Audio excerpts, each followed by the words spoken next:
Salut à tous, c'est Chris sur Mythologie Astrale. Si vous m'avez trouvé ici, vous êtes plutôt futé. Et aujourd'hui, on se retrouve en after.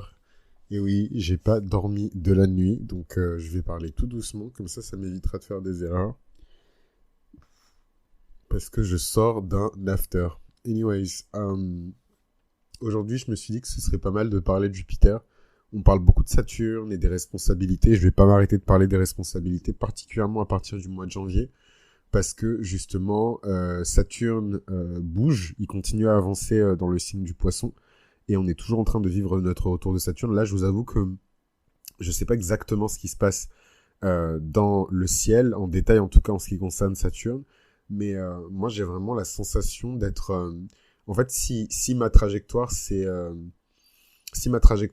U, là j'ai vraiment la sensation d'être sur la partie montante du U et plus sur la partie descendante, quoi. Et ça, je pense que c'est aussi le fait de Saturne, quoi. Parce que c'est la discipline, c'est la structure et c'est la consistance qui fait ça. Ça crée une forme de stabilité complémentaire. Et en fait, ma vie est chaotique en ce moment. Je vais même pas mentir. Mais par la grâce de Dieu, je suis sur des fondations qui sont solides. Vraiment par la grâce de Dieu, amen.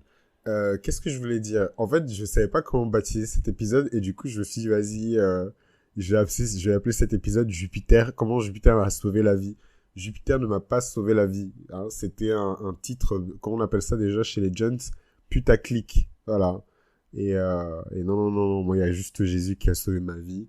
Je suis pas encore là à sacrifier les trucs pour les dieux grecs et romains. Franchement, des dieux qui existent même plus, ils sont même plus vitalisés. Il y a plus personne qui leur fait de sacrifice. Et moi, Cristiano, j'allais dire que ouais, Jupiter a sauvé ma vie. Anyways, donc Jupiter m'a pas sauvé ma vie. Par contre, dans l'astrologie archétypale, Jupiter, c'est comme une région en nous, c'est comme une dimension en nous, et elle concerne la philosophie personnelle, les idéologies, le regard qu'on pose sur le monde. C'est ça, en fait, Jupiter.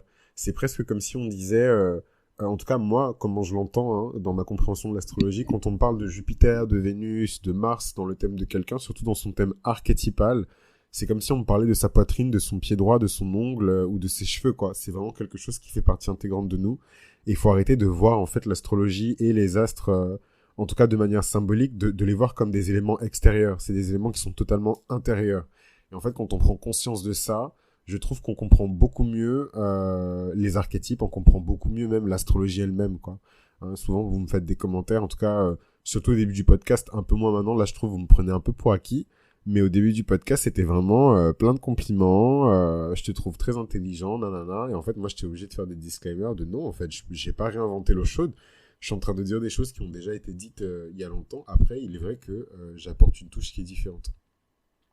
Donc, le cycle de Jupiter, c'est la croissance, l'expansion et la quête d'alignement. Et donc, le cycle de Jupiter, c'est à lui seul un archétype de croissance.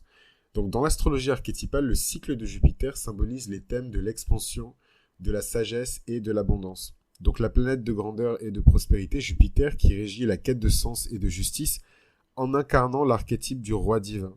Et donc c'est ça qui est stylé aussi, en tout cas ce que moi je trouve stylé avec Jupiter, la figure, c'est qu'il a vraiment eu plusieurs vies. Et franchement c'est dingue parce qu'on se dit, bon, c'est une divinité majeure, hein, parce qu'au final Jupiter, Zeus, c'est les maîtres de Panthéon, donc il y a plein de classes de divinités différentes, et en fait les maîtres de Panthéon, c'est généralement les divinités les plus puissantes, quoi. Et en fait le rôle de maître de Panthéon, avant Jupiter, il était évidemment détenu par Saturne.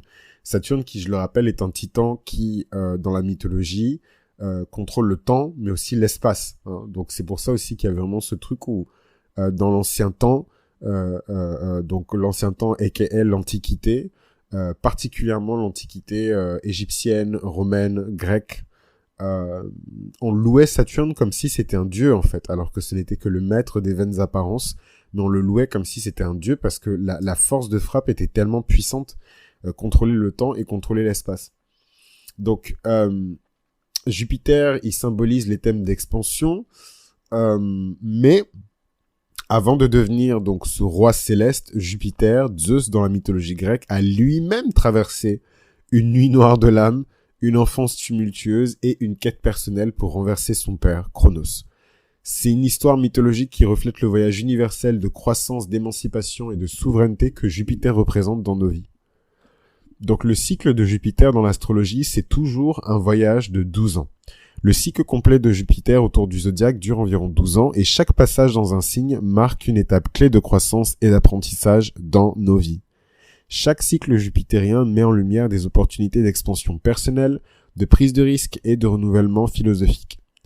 À 12 ans, c'est le premier retour de Jupiter, c'est l'activation de Jupiter dans la carte natale du ciel, une période de découverte de soi où l'individu commence à former des idées sur le monde extérieur et sur ses aspirations personnelles.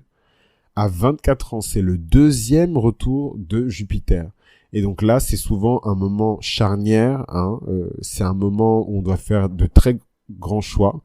C'est un moment où on doit avoir des débuts de carrière, de mariage ou des premières responsabilités significatives. C'est le deuxième retour de Jupiter. Ensuite, on a les 36 ans.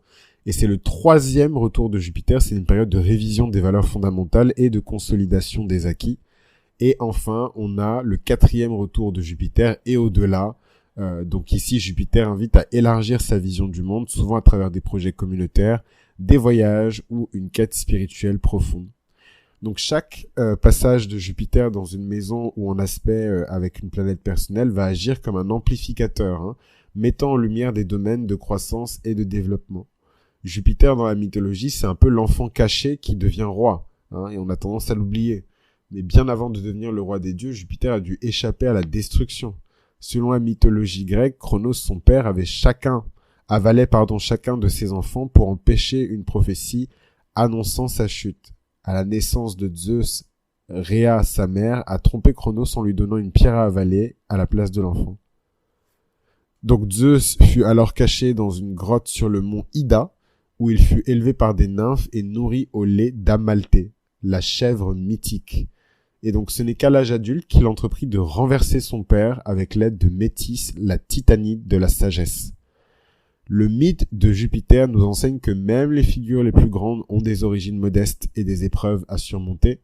Cette période d'obscurité et de croissance cachée est essentielle, et avant de devenir le roi souverain, Zeus devait apprendre à canaliser ses forces et à développer sa stratégie.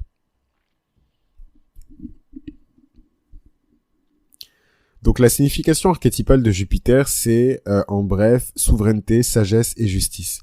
Donc Jupiter, à travers son parcours mythologique et astrologique, il incarne 3 thèmes fondamentaux. L'expansion, donc Jupiter nous pousse à explorer de nouveaux horizons, que ce soit par des voyages, des apprentissages ou des idéaux philosophiques.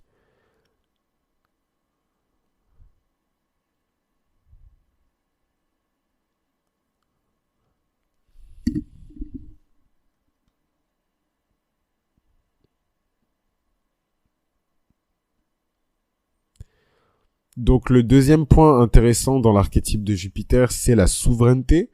Comment Zeus établit son règne après avoir libéré ses frères et sœurs. Du Jupiter dans le thème natal reflète notre capacité aussi à prendre le contrôle de notre vie, à définir nos propres règles. Enfin, on a la justice et la morale, et donc Jupiter est aussi le gardien des lois divines, incarnant l'équilibre entre une expansion et une responsabilité.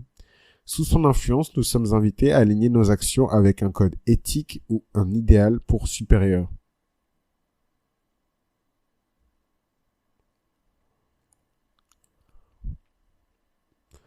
Donc Jupiter dans l'histoire, c'est des moments d'expansion collective. Donc l'influence de Jupiter s'étend au cycle historique, marquant souvent ces périodes d'expansion culturelle, scientifique et spirituelle. On commence par la Renaissance, au XVe siècle, jusqu'au XVIe siècle. Jupiter en Sagittaire, en 1530, a coïncidé avec une explosion de découvertes philosophiques et artistiques à une époque où l'humanité élargissait ses horizons intellectuels et géographiques.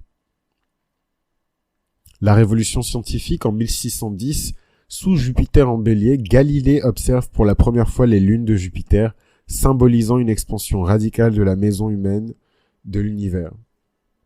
Donc l'arrivée ensuite de l'Internet, 1995, Jupiter en Sagittaire, son domicile naturel, a marqué une expansion sans précédent de la communication et des échanges globaux.